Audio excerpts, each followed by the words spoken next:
Leitura do livro A Trama da Vida, Como os Fungos Constroem o Mundo, de Merlin Sheldrake.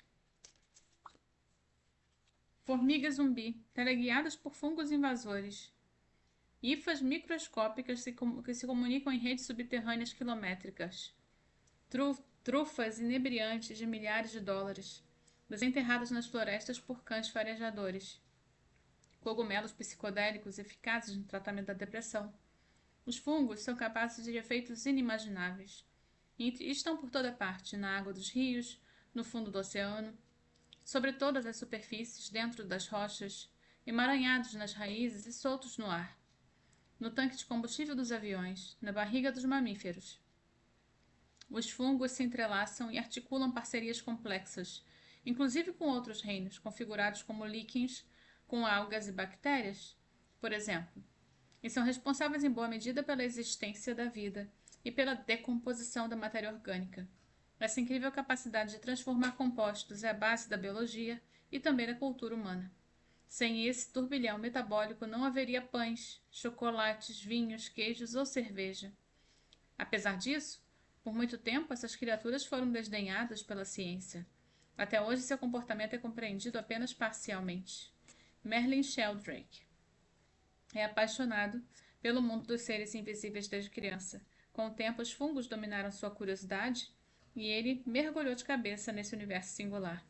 Ainda na faculdade, fez bebidas alcoólicas a partir de receitas medievais. Depois se arrastou pelo solo das florestas tropicais, coletando espécimes. Passou incontáveis horas no laboratório, tomou psilocibida, visitou e entrevistou outros aficionados e pesquisadores. A Trama da Vida é o resultado desse mergulho.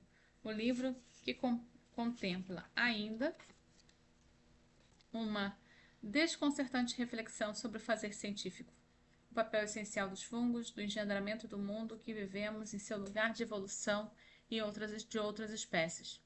Como na passagem das plantas da água para a terra, que só começou a ser evidenciado nas últimas décadas. Isso é fruto também de uma mudança de percepção que deslocou o centro do debate do homem para a Terra e seus organismos como um sistema. As mais de 2 milhões de espécies de fungos desafiam nossas ideias tradicionais de individualidade e de inteligência. Capazes de decompor poluentes e compor compostos químicos complexos, torna-se inegável que o poder e a adaptação dos fungos fará deles personagens centrais na reorganização da vida humana necessária para aplacar a crise climática em curso. De tijolos a chips de computador, há infinitos usos possíveis, e as descobertas são espantosas e promissoras. Ele nasceu em 1987, estudou biologia em Harvard e é doutor em ecologia tropical na Universidade de Cambridge por sua pesquisa sobre redes fúngicas subterrâneas nas florestas do Panamá. A Trama da Vida, seu primeiro livro, recebeu o prêmio Wainwright em 2021 e foi traduzido para mais de 20 idiomas. Livro da editora Ubu. Bem, então aqui ele diz: com gratidão aos fungos pelo aprendizado. O prólogo fala: olhei para o topo da árvore, samambaias e orquídeas brotavam no tronco, que desaparecia na copa dentro do emaranhado de lianas. Bem acima, um tucano saltou de um galho com um grasnido, e um bando de bugios roncou. A chuva tinha cessado e as folhas derramavam gotas pesadas, enchuveiradas repentinas. Uma névoa pairava sobre o chão. As raízes das árvores se contorciam a partir da base do tronco e logo desapareciam nos montes de folhas caídas que cobriam o chão da mata. Usei um galho para procurar cobras. Uma tarântula escapuliu e eu me ajoelhei, tateando o tronco e as raízes até chegar a uma massa de detritos esponjosos da qual as raízes mais finas formavam um emaranhado espesso vermelho e marrom. Um cheiro forte se espalhou pelo ar. Os cupins se atropelavam em seus labirintos e os piolhos de cobra se enrolou, fingindo-se de morto. Um piolho de cobra.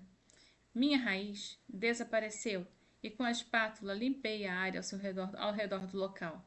Usei as mãos e uma colher para afufar a camada superior da terra e cavei de forma mais suave que pude, descobrindo-a aos poucos, conforme ela se distanciava da árvore e se retorcia logo abaixo da superfície.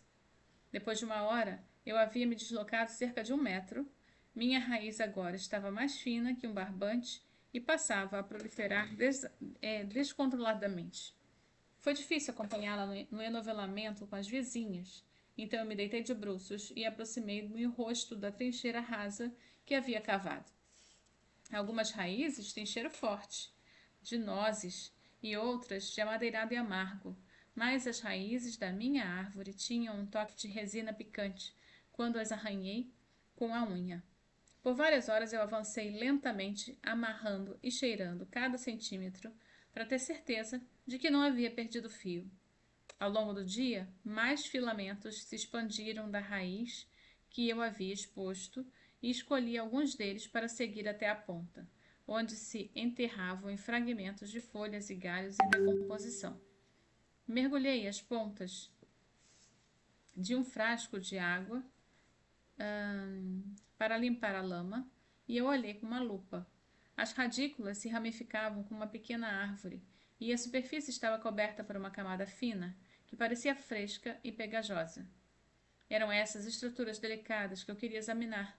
A partir dessas raízes, uma rede de fungos se estendia pelo solo e ao seu redor as raízes das árvores próximas. Sem essa teia de fungos, minha árvore não existiria. Sem teias de fungos similares, nenhuma planta existiria em qualquer lugar. Toda a vida no planeta, inclusive a minha, depende dessas redes. Puxei levemente a minha raiz e senti o chão se mover. Continuo depois na introdução que diz como é ser um fungo.